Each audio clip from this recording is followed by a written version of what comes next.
Hi, friends. We are on episode 2 of the mini 9-patch Bestie Bag series.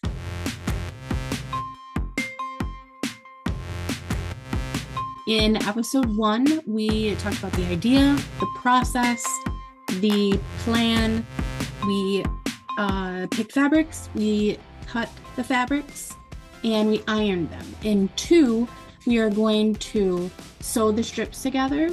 We're gonna modify a little bit more because that's what you have to do if you're not following a pattern exactly.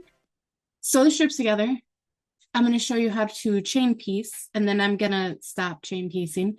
And then I'm going to show you how to cut so that they fit perfectly so that the numbers are correct. So we don't follow a measured pattern. Like if we want a, say, 6-inch 9-patch. So that would be, a square with lines. It would be 9-patch. We talked about how a 9-patch is 9 squares, and it's like a light, dark, light, dark, light, dark, light, dark, light. And that's what you have to do in order for it to be a 9-patch. The colors don't matter. The setup doesn't matter. You can put them right next to each other. You can do strips on the side with little squares. You can do anything else. If you have that set up, it's a 9-patch. So that's what we're doing. But we're not using pattern. So we are not cutting to an exact size and then sewing them together in order to get to an exact size. I don't care. I just want a bunch of them, and I want them to look cool when I cut them into this bag.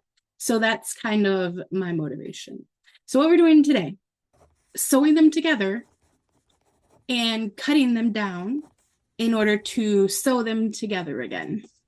So that's the plan. Let's talk about sewing it together. So the first inclination is to cut it all into 1-inch squares or 5-inch squares or whatever inch squares you're making this with, and sew them one by one. So 6, 6, you get it. And what you would do is sew this one to this one, and this one to this one, and this one to this one, and this one to this one, and this one to this one, and this one, and this one, and this one to this one, and this one to this one. But that is, 18 seams that something could go wrong with. So what you want to do is do strips. So we're going to cut this strip and a strip and a strip, and they're sort of like this, right? So you sew this one to this one and this one to this one. But it just occurred to me that this isn't going to make this patch, because when we sew these together, we're then going to cut here, and then remove this one and put in a different one. So what do we need to make in order to make that happen? What we need is the opposite. We need one of these. So then we can cut them like this. And then when we have this strip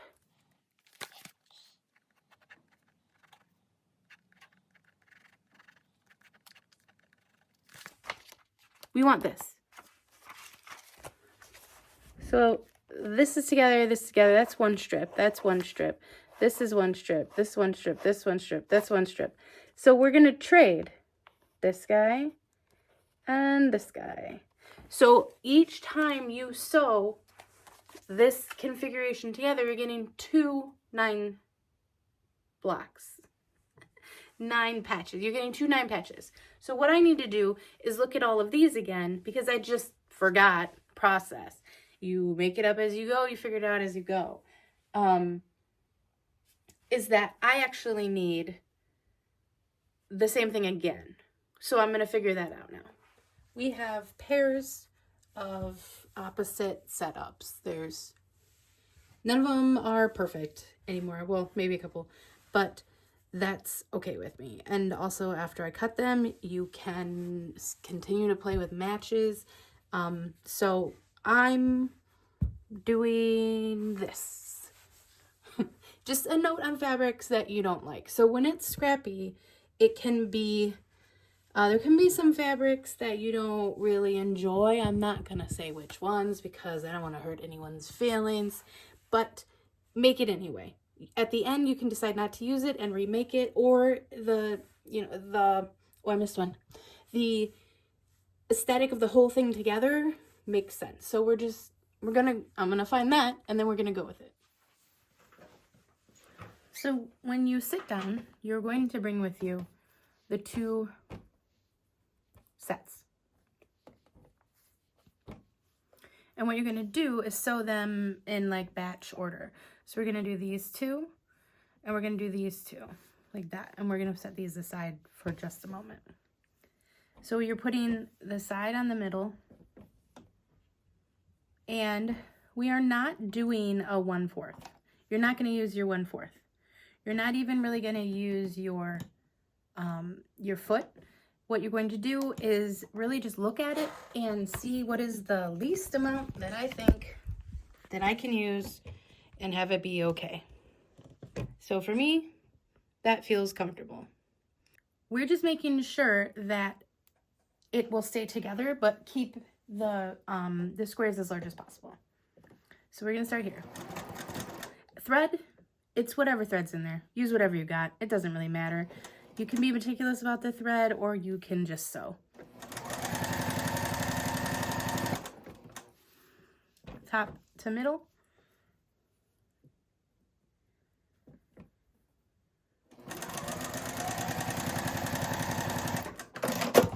Now we have them connected, which is great. Leave them connected. One side is going to go this way. Usually the one that's different in the center, I go towards it, and the one that's different on the edge, I go away from it. What this is doing, you can get up and iron it too, I'm just not going to get up and come back and do that, is it's creating opposite movements so that when we cut these and have them put them together, they'll nest and fit together real nice. So I'm finger pressing. You can use a roller just to get it over. So now, what goes on this side? This one. I would have automatically grabbed this, but just look at what you're doing and pay attention. It's so easy to just get mixed up, especially when it's something like this that is scrappy.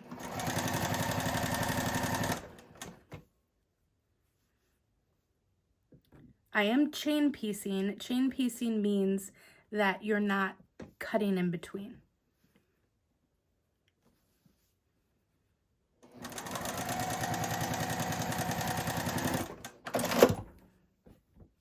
So this one goes in, so it matches the other one, and this one goes out, so it matches the other one. So it looks like that. And when you flip it over,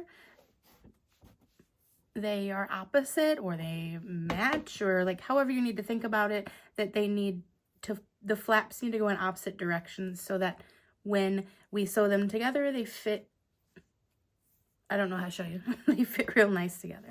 So now I'm going to take it and I'm going to flatten them out.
So we've got all of our pairs. They're real cute.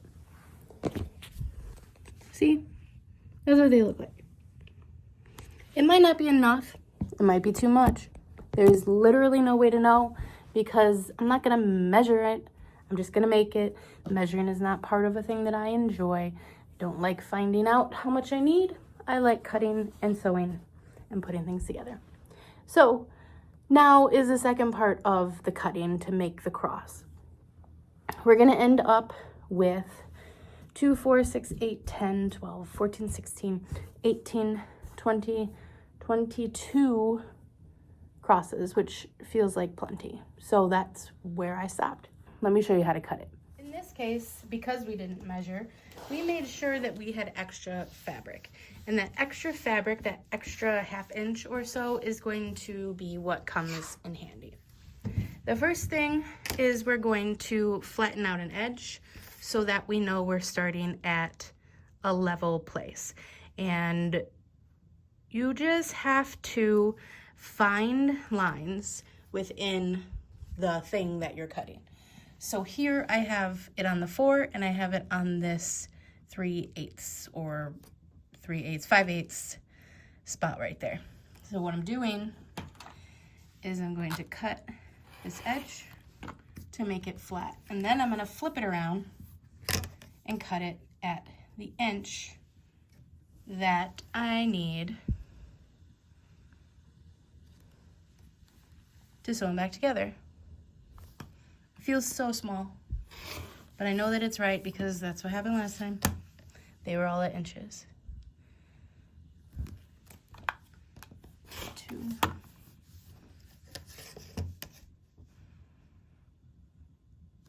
I only need 3 because that's what we're gonna put together to make our crosses.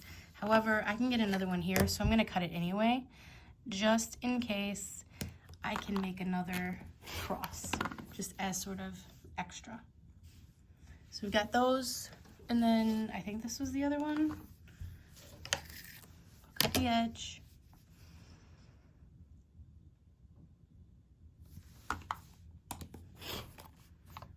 Perfect is unnecessary, but the closer the better.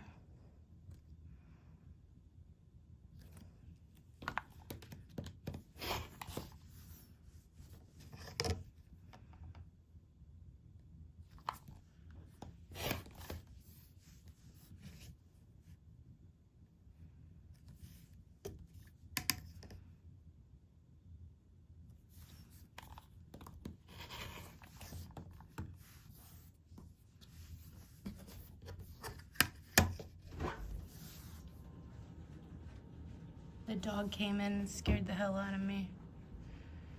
Hi, Luna. It gets weird, just recut it. It's no big deal. 3, and I can get another one out of it, so I'm gonna cut it one more time. So now you can see what the finished product's gonna be. That's an extra. So, like I said, ta-da, it's adorable. And it looks weird because these are longer than they should be because seam allowance. They're gonna end up being real cute. Now that we've got them all cut, let me show you how we're gonna sew them together. So we have a very clear pattern here. So there's 3 and 3. So we're taking 3 and 3. So those and those. We're going to sew this one to this one, pull it out, this one to this one, pull it out, and we're going to take a very hot iron and hold it down on it because it's so small and there's so many seams, it's going to be pretty thick. The seams nearly touch each other. In some cases they do. They're real close. So we're just going to lower our stitch length. Right now it's at 3.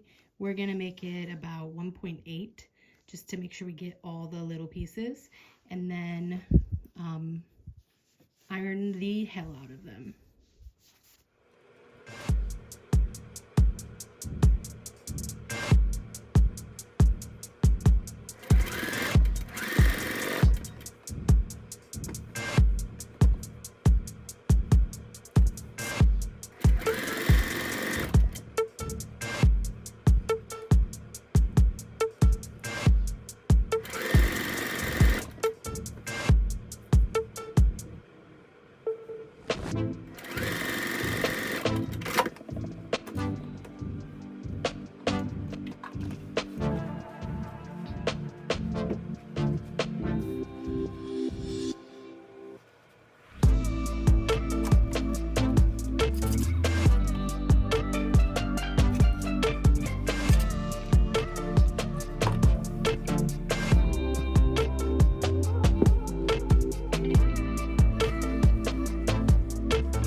When the two sides are against each other, they should be nestled. I keep saying nestled, but they're not doing it really well. You can see how they go in different directions, and if it was extremely precise, they would sit perfectly right next to each other. You can sort of pull one or push one, but when they're this little, it's gonna make it weird. So don't worry about it. Just sew through it, and it'll figure itself out. If it's a quilt and you wash it, they'll relax a little bit, but really it's going to overlap by a millimeter, and it's not going to change the way that it looks. The other thing is that I hesitate to pull because this stitch length, I stitch these at like a 3, and that is just way too long.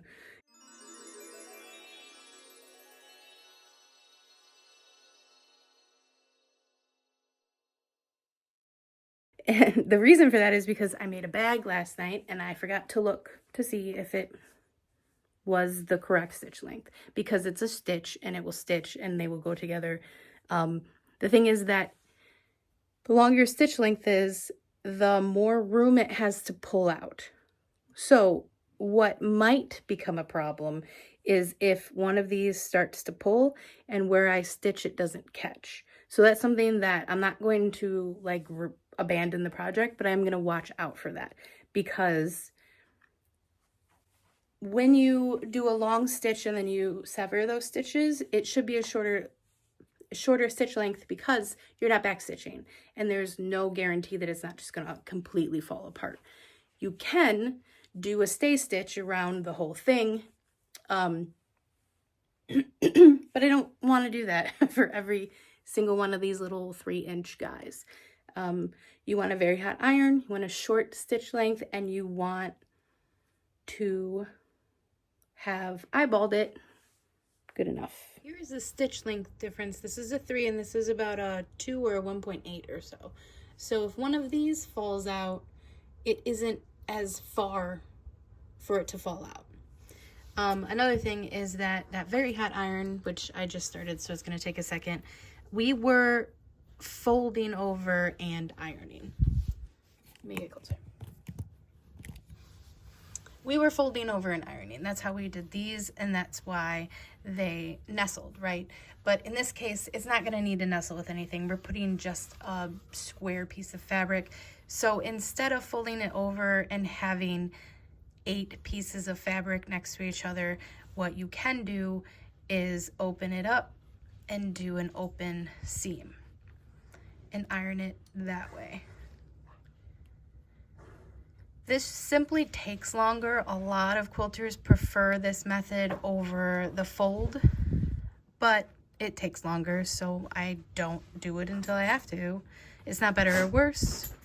I don't love how it pulls the seams sometimes. You know, it's preference. This one popped open anyway, so we'll accept it. It is best to do these with your fingers and first. You can use a roller. I have a roller somewhere. Not close. I do have one of these though. This is what this is for, if you've ever seen one like this. This is sort of a fancy one. A lot of times they're plastic. But the point is to not, so you don't ruin your nail. And you just do this.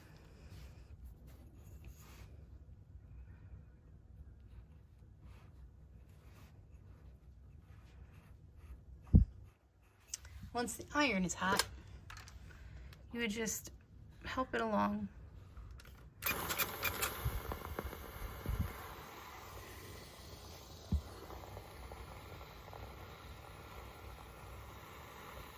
Another thing is that I did not sew these at the standard 1/4 stitch length, which means that there isn't as much to separate. However, looks pretty damn flat to me. Seems fine, right? So there's that. They're pretty cute. I'm happy with them. They're tiny though. The sewing is a little bit difficult. They're a little bit hard in areas, but it's all good. I like them. I have this many left, and I'll do those in the morning. It's the end of the night. I'm finished. And what have I learned? I have learned that I really like little squares. I did mess up in the beginning. I thought I was doing 1.5 inch, and it ended up being 1 inch. So the squares end up being about 1/2 inch, and that's pretty tight. It's pretty tight, but it's gonna be fine. I'm not mad about it. I really like how little they are. And because it's going to be a bag, I can get more little 9 patches all over them, right? So all we did this time, and I didn't even record the whole process or the amount of time that I spent on the process, because it would be like a 3-hour video, 4-hour video, just to get to this point. All we did was sew the 9 patches together. I'm not even finished. I'll finish them in the morning. From strips, combining strips, to cutting the strips, to combining the new configuration so that they turn into 9 patches. That is called strip piecing.